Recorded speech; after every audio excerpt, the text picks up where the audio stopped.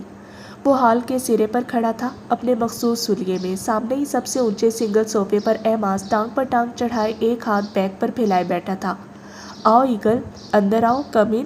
منہاج کی آواز پر وہ حیران ہوتا اندر کی جانب قدم اٹھانے لگا۔ بوٹوں کی ٹک ٹک ہارڈ ووڈ کے فرش پر صاف سنائی دے رہی تھی۔ ایماس اپنی ٹانگ چلاتا اسے آگے بڑھتا دیکھ رہا تھا۔ دائیں بائیں بڑے صوفوں پر 5-6 افراد بیٹھے تھے، ان میں سے 3 عربی رومال سر پر لپیٹے سفید ٹخنوں تک کرتے پہنے تھے جن کے چاک سلے ہوئے تھے۔ بیٹھو۔ ایماس نے اسے اپنی دائیں جانب پڑے صوفے پر بیٹھنے کا کہا، جہاں ایک 22-23 سال کا لڑکا پینٹ شرٹ میں ملبوس تھا اور ایک 40 کے لگ بھگ کا بھی۔ اسی لباس کو زیب تن کیے تھا۔ گول دائرے میں لگے صوفے، شیشے کی دیواریں، مہنگی پینٹنگز، روئی جیسا قالین، جگہ جگہ بچھے میٹ، گول بڑی موٹے شیشے کی سٹائلش میز، عربی صراحیوں سے ڈیکوریٹڈ یہ ہال بہت زیادہ حسین تھا۔ یہ ایگل ہے، heroine, cocaine, ice, opium, بھنگم، tranquilliser کی سمگلنگ سنبھالتا ہے۔ ڈیک نے یہ سب اس کے ذمے لگایا تھا۔ اب ان میں سے ایک کو تم اس کا پارٹنر بنا دو۔ منہاج نے ان تینوں عربیوں میں سے درمیان میں بیٹھے ان کے گروپ لیڈر سے کہا۔ اس نے ایگل کو سر تا پیر دے کر فقط سر ہلایا تھا۔ یہ گروپ سعودیہ سے آیا ہے، اب ہمارے ساتھ یہیں رہے گا، اور یہ امریکہ سے۔ اس نے ایگل سے کہا۔ ٹھیک، اس نے ایماس کو دیکھتے کہا۔ چلو اب تم جا سکتے ہو۔ ایگل کو جانے کا حکم دیا گیا۔ ہم مال کا بتانے آیا تھا۔ ایگل مزید بولنے لگا تھا جب ایماس نے ٹانگ نیچے لٹکائی اور دونوں گھٹنوں پر بازو ٹکائے ہلکا سا آگے جھکا۔ تمہیں میں نے کہا جاؤ، ایک ایک لفظ ٹھہر ٹھہر کر کہتا وہ ایگل کو گڑبڑانے پر مجبور کر گیا۔ اچھا سر، وہ دھیما سا بولتا وہاں موجود ہر شخص کا سنجیدہ چہرہ دیکھتا نکل گیا۔ تم سب اپنے اپنے حلیے بدلو اور ڈیکنگ سٹارٹ کر دو۔ اسلحے کا کام تم کرو گے، 40 سالہ امریکن سے کہا۔ And you are my right hand my friend, عربی گروپ لیڈر کو دے کر انابی ہونٹوں کو پھیلاتے ایماس جوش سے اٹھ کر اس سے بغل گیر ہوا تھا۔ مقابل کا جوش و خروش اس سے بھی زیادہ تھا۔ حبیب، ان میں سے جو تم کو بہتر لگے اسے ایگل کے ساتھ شامل کر دو۔ ایماس نے اس سے الگ ہوتے 32-32 کی عمر کے آدمیوں کی جانب اشارہ کیا۔ حرب کرے گا ایگل کے ساتھ کام اور صابر ہمارے ساتھ، حبیب نے فیصلہ سنایا۔ ہر روم، ہر کونا چیک کرو، کہیں بھی خفیہ کیمرے نصب ہیں تو بتاؤ۔ کون ہے جو میری پلاننگ سے واقف ہو چکا ہے؟ ایماس نے کم عمر امریکی لڑکے سے کہا، جسے چند دن کے لیے اسی کام کے لیے بلایا گیا تھا۔ ڈیجیٹل لاکس توڑنے لگانے کا ماہر، خفیہ کیمروں کو بے نقاب کرنا، ان پر سے لگانے والے کے فنگر پرنٹس لینا اور میکرو کیمراز ایڈجسٹ کرنا، اکاؤنٹس ہیک کرنا، پروفائل ڈیٹا جمع کرنا، یہ سب اس لڑکے کے بائیں ہاتھ کے کام تھے۔ میورک، تم میرے ساتھ اسٹڈی میں آؤ، منہاج کہتے ساتھ کوٹ کا بٹن لگاتا ہال سے نکلنے لگا۔ میورک بھی اس کے پیچھے ہی چل دیا تھا۔ 1 ہفتے بعد آپ ہی ہم چھت پر جا رہے ہیں، وہیں لے آئیے گا چائے۔ نیلم 2 موٹی موٹی کتابیں اٹھائے، پین تھامے، کچھ رف پیپرز لیے، سیڑھیاں چڑھتی اونچی آواز میں بولی۔ اچھا، سائیکا کی بھی چلاتی آواز آئی تھی۔ اوپر پہنچ کر چارپائی پر کتابیں رکھے اس نے سہانی شام کا منظر دیکھا۔ 2 دن قبل اس کا بخار پوری طرح سے اتر چکا تھا، مگر خوف بتدریج قائم تھا۔ اس نے ساتھ والے گھر میں جھانکنے کے لیے پاس پڑی اینٹ اپنے نازک گلابی ہوتے ہاتھوں سے بمشکل اٹھائی۔ آہ کی آواز کے ساتھ اینٹ نیچے رکھی اور سرخ ہوتی لمبی مخروطی انگلیاں دیکھی۔ ان پر پھونک مارتی وہ اینٹ کے اوپر کھڑی ہوگی۔ نیچے جھانکا جہاں ٹائیگر پش اپس لگا رہا تھا، سفید ڈھیلی سلیو لیس شرٹ میں ملبوس ننگے پیر۔ یہ بھی کوئی وقت ہے ایکسرسائز کرنے کا؟ نیلم نے بڑبڑاتے ہوئے اپنی چھت پر کچھ تلاشنے کے انداز میں نظر دوڑائی، پھر اینٹ سے نیچے اتر کر 2-3 مٹی بجری کے ٹکڑے اٹھائے اور پھر سابقہ جگہ پر آ ٹھہری۔ ایک آنکھ بند کی اس نے چھوٹے سے کنکر سے نشانہ لیا جو ٹھیک ٹائیگر کی کمر پر لگا تھا۔ نوکیلا کنکر دور سے پھینکنے پر بڑی زور سے چبھا تھا۔ کمر پر ہاتھ مارتا وہ سیدھا بیٹھ گیا۔ اب نظر آس پاس کی چھتوں پر یہ کارروائی کرنے والے فرد کو تلاشنے کرنے لگی۔ جب اس کی نظر ہلکے نارنجی آنچل پر پڑی اور پھر اس سے ہوتی ہوئی میدے کی رنگت اور سبز آنکھوں والی گڑیا پر ٹھہر گئی، نیلم نے جوش و خروش سے ہاتھ ہلایا تھا۔ ٹائیگر نے آنکھیں سکیڑ کر اسے دیکھا اور پھر دوبارہ سے اپنے سابقہ مشغلے میں گم ہو گیا۔ نیلم نے ایک اور کنکر مارا، مگر اب کی بار وہ نشانے پر نہیں لگا تھا۔ عجیب بدتمیز لڑکی ہے، وہ بڑبڑاتے ہوئے اٹھ کھڑا ہوا۔ اپنے جوکرز ایک ہاتھ میں تھامے وہ نیچے جانے لگا تھا جب نیلم بے اختیار چلا اٹھی، پلیز رک جاؤ۔ اس کی آواز ٹائیگر کے کانوں سے ٹکرائی تھی۔ اس نے سر اٹھا کر دیکھا، نیلم بھی اس کی جانب ہی دیکھ رہی تھی، التجا کرتی، آنکھوں سے رک جانے کی فریاد کرتی۔ اس کی نگاہیں اس سرد مزاج شخص کے چہرے کا والہانہ طواف کر رہی تھی۔ گڑیا، سائقہ کی آواز پر وہ فوراً ہوش میں آتی پلٹی تھی۔ جی آپی۔ اس نے ڈش تھامے چارپائی کے پاس کھڑی سائقہ کو دیکھا۔ یہ کتابیں ہٹاؤ اپنی، کیا پھیلاوا ڈال رکھا ہے؟ مجھے ڈش رکھنی ہے۔ اس کے جھنجھلا کر کہنے پر اس نے فوراً اینٹ پر سے چھلانگ مارتے سارے پیپرز اور کتابیں سمیٹی۔ کیا جھانک رہی تھی؟ سنجیدگی سے پوچھا۔ وہ نیلم انگلیاں مروڑنے لگی۔ سائقہ نے اسے گھورا اور پھر دوسری چھت پر دیکھنے لگی جہاں اب کوئی نہیں تھا۔ چلو آؤ چائے پیو اور پڑھائی کرو، کل ری ٹیسٹ ہے تمہارا اور تمہیں تانکا جھانکی سے فرصت نہیں، وہ ڈپٹنے کے انداز میں بولتی چارپائی پر آ بیٹھی۔ جی، وہ بھی منمناتے ہوئے کتاب کھول چکی تھی۔ اس بار کوشش کیوں نہیں کی تم نے منہاج؟ حبیب نے لیپ ٹاپ پر چند آدمیوں کی تصاویر دیکھتے پوچھا۔ وہ پینٹ شرٹ میں ملبوس صاف اردو بولتا کہیں سے سعودیہ کا رہائشی نہیں لگ رہا تھا۔ مجھے پتا تھا کہ اس بار سیکیورٹی پہلے سے بھی سخت ہوگی۔ میں نے 2-3 اور جامعات میں بھی کوشش کی مگر اس بار تمام فورسز الرٹ ہو چکی ہیں، کوئی حملہ آور، کوئی گارڈ اندر نہیں جا سکا، اور سب سے حیران کن یہ کہ اس بار ڈپارٹمنٹس میں ٹیسٹ کا انتظام کیا گیا، نہ کہ باہر کیمپس میں۔ اب جامعہ کے اندر ایک ڈپارٹمنٹ میں ایک حملہ آور بھیجنا یہ ایک مشکل کام تھا، جبکہ ڈپارٹمنٹس ہوتے بھی فاصلے پر ہے۔ ایماز بھی لیپ ٹاپ پر ہی کچھ ٹائپ کر رہا تھا، پاس پڑی ڈائری کا ڈیٹا شاید اتار رہا تھا، دونوں کے بیچ میز پڑی تھی۔ تم اتنی آسانی سے ہار کیسے مان سکتے ہو؟ حبیب نے لیپ ٹاپ کی سکرین پر جمی نظریں ہٹا کر منہاج اسحاق کے دلکش چہرے کی جانب دیکھا۔ ہار اور میں؟ حبیب، میں اس لفظ کے معنی سے انجان ہوں۔ You don't worry, orientation day پر 2-3 بندے جامعہ میں گھس جائیں گے، 5-6 اسٹوڈنٹس مارے جائیں گے، خوف پھر طلباء میں جڑ پکڑ لے گا۔ ان کو سکون کا سانس تو میں نہیں لینے دوں گا، منہاج نے سرد لہجے میں کہا۔ مجھے حیرت ہے کہ وہ لڑکا پورا پلازا چیک کر کے جا چکا ہے، کوئی کیمرہ، کوئی وائس ریکارڈر، کچھ بھی تو نہیں ملا۔ پھر کیسے کسی کو تمہاری پلاننگ کے بارے میں پتہ چل سکتا ہے؟ اس سے پہلے کہ ایماز حبیب کے جواب میں کچھ کہتا کہ اسٹڈی کے دروازے پر ناک ہوا۔ کم ان، غصیلے تاثرات سے اجازت دی۔ سر ہم، ایگل جلدی سے اندر آتا بولا۔ شٹ اپ، تم بلا اجازت اسٹڈی تک آئے کیسے؟ منہاج غصے سے دریافت کرنے لگا۔ سر ہم تو پہلے بھی، ایماز نے کاٹ دار لہجے میں اس کی بات کاٹی۔ پہلے کی بات اور تھی، اب کی بات اور ہے۔ پہلے تم ڈیک کی شے پر دندناتے پھرتے تھے مگر اب ایسا نہیں ہوگا۔ اگر گارڈز اجازت نہ دے تو تم اندر نہیں آؤ گے۔ ناؤ لیو۔ منہاج پہلے اس کے چہرے کی جانب دیکھ کر سختی سے بولا، پھر جانے کا کہہ کر دوبارہ اپنے لیپ ٹاپ پر مصروف ہو گیا۔ اس تمام دورانیے میں حبیب خاموشی سے اپنا کام جاری کر رکھے تھا۔ ایگل کچھ خفیف سا ہوتا جانے لگا جب ایماز نے اسے پکارا۔ تمام ڈیلنگز، پیمنٹس اور دوسرا حساب حرب کو بتایا کرو، آج سے تم اس کے انڈر کام کرو گے۔ دوبارہ مجھے اپنی شکل مت دکھانا، اس کا لہجہ وارن کرتا ہوا تھا، پھر انگلی سے نکل جانے کو کہا۔ ایگل شکستہ اور افسردہ قدموں سے ایماز پلازا سے نکل گیا۔ گڑیا، تمہاری فرینڈز آ گئی ہیں، جلدی نیچے آؤ، سائقہ نے سیڑھیاں اترتے کہا۔ وہ ابھی اس کی تیاری مکمل کر کے روم سے نکلی تھی مگر نیلم اب تک اندر تھی۔ آئی آپی، اس نے لائٹ پنک گلوز ہونٹوں پر لگاتے، کانوں میں مونگ کی دال جتنے ٹاپس پہنے اور سفید چمکیلے موتیوں کی اسٹائلش واچ اٹھاتے دوپٹہ کندھے پر ڈالا اور سیڑھیاں اترنے لگی۔ اس دورانیے میں وہ واچ پہن کر دوپٹہ شانوں پر پھیلا چکی تھی۔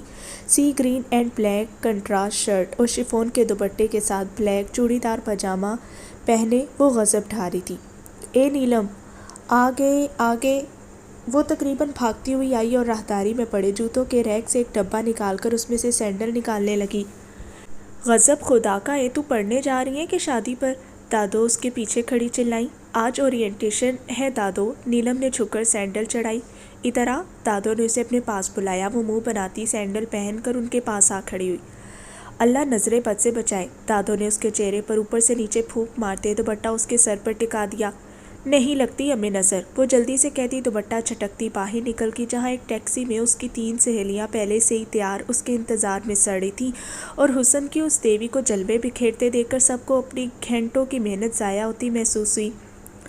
وقت پر پہنچنے پر انہیں آڈیٹوریم میں سیکنڈ رو میں سیٹس مل چکی تھی۔ اے سی کی ٹھنڈک میں ہلکے میوزک کے ساتھ ان کا استقبال کیا گیا۔ پھر وی سی آیا، اس نے نشست سنبھالی اور چیف گیسٹ